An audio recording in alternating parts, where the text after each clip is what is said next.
Bismillahirrahmanirrahim. Assalamualaikum warahmatullahi wabarakatuh. Alhamdulillah wassalatu wassalamu ala rasulillah ya ma ba'du.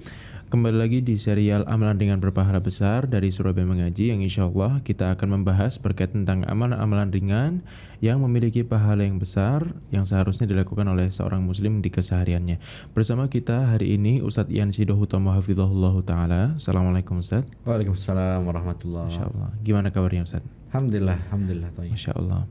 Di kesempatan hari ini Ustadz, kita akan membahas berkaitan tentang Sayyidul Istighfar, yang mana orang mungkin membacanya di zikir pagi petang Ustadz ya. Cuman bacanya mungkin karena sudah menjadi kebiasaan, mereka membacanya mungkin sangat cepat sekali, kurang merenungi maknanya, dan lupa dengan meniatkannya. Nah, ini kira-kira keutamaan membaca Sayyidul Istighfar ini bagaimana Ustadz? Silakan Ustadz. Baik. Bismillah, alhamdulillah, wassalatu wassalamu ala rasulillah.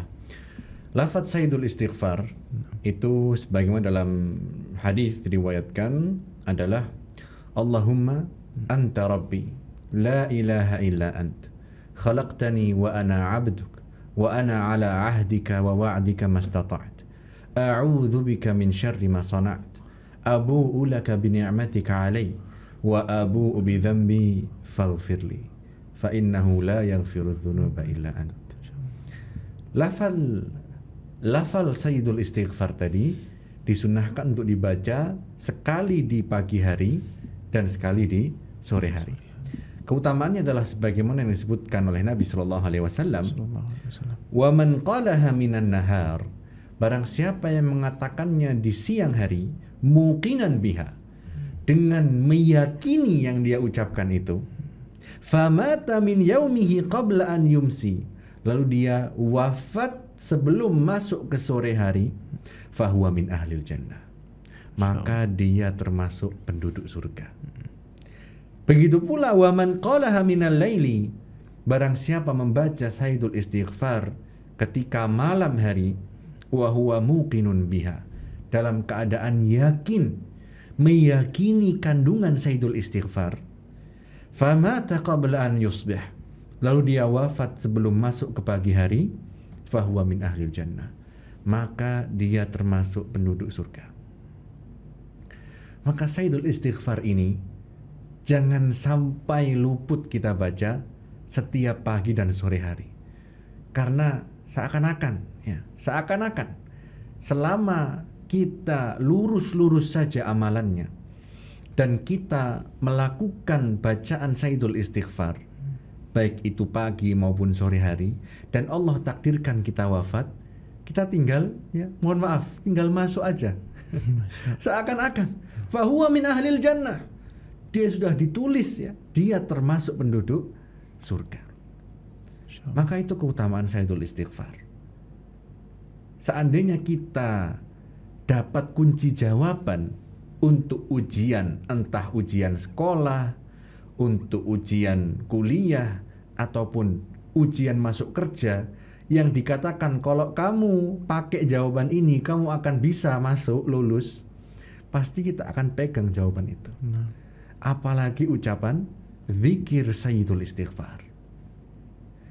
Kemudian sekarang kita lihat maknanya. Kenapa disebut Sayyidul Istighfar?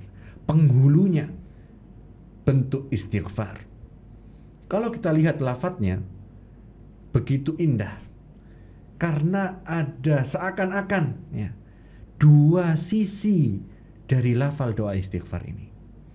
Yang pertama adalah mengakui betapa Allah Subhanahu wa Ta'ala adalah Rabb kita yang berkuasa, yang memiliki segalanya, yang bisa mengampuni, dan kita di sisi yang lain mengakui bahwasanya kita tidak memiliki apa-apa.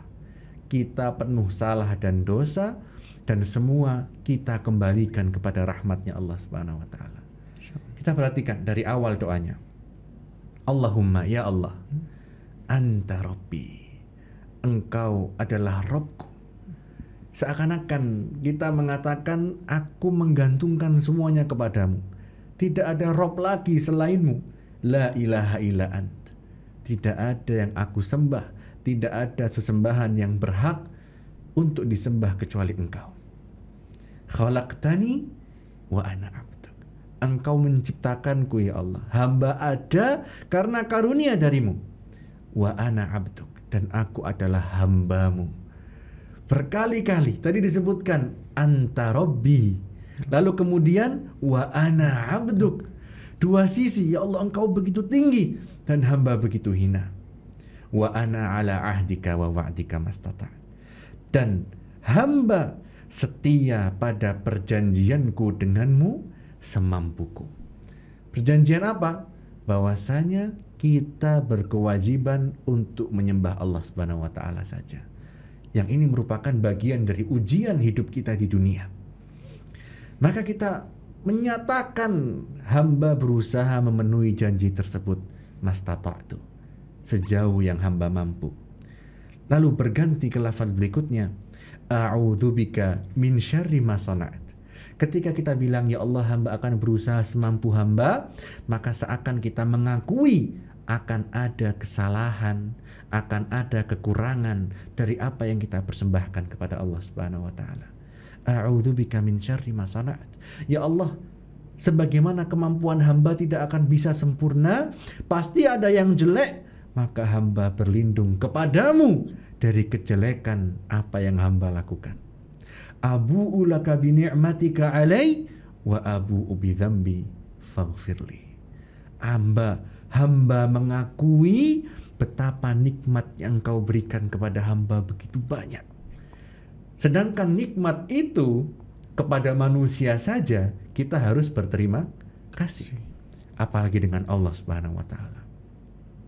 Ketika kita mengakui nikmat Allah yang begitu banyak, maka kita juga mengakui ketidakmampuan kita untuk mensyukuri nikmat yang begitu banyak itu. Maka kita menyatakan, wa abu'u bi dzambi. Engkau memberi aku nikmat yang begitu banyak ya Allah. Tapi bersamaan dengan itu hamba yang tidak tahu diri ini mengakui banyaknya dosa hamba. Wa abu'u bi dzambi faghfirli. Maka ampunilah hamba. Seakan kita, ya Allah hamba tidak akan bisa tidak berdosa, tapi tetap ampunilah hamba. Fa innahu la yaghfiru dzunuba illa ant. Karena tidak ada yang bisa mengampuni dosa kecuali Engkau ya Allah. Seakan kita menyatakan ya Allah, Engkau memberi begitu banyak, seharusnya hamba juga bisa mempersembahkan yang terbaik. Tapi hamba tidak bisa ya Allah. Hamba tetap berdosa, tapi hamba tetap memohon ampunan-Mu. Karena kalau bukan Engkau, siapa lagi yang bisa mengampuni dosa-dosa hamba? Demikian Mas Deka, wallahu a'lam. Masya Allah, jazakumullah khairan Ustaz atas penjelasannya. Semoga bermanfaat bagi rekan-rekan sekalian yang mendengarkan. Demikian, sampai jumpa di episode berikutnya. Assalamualaikum warahmatullahi wabarakatuh.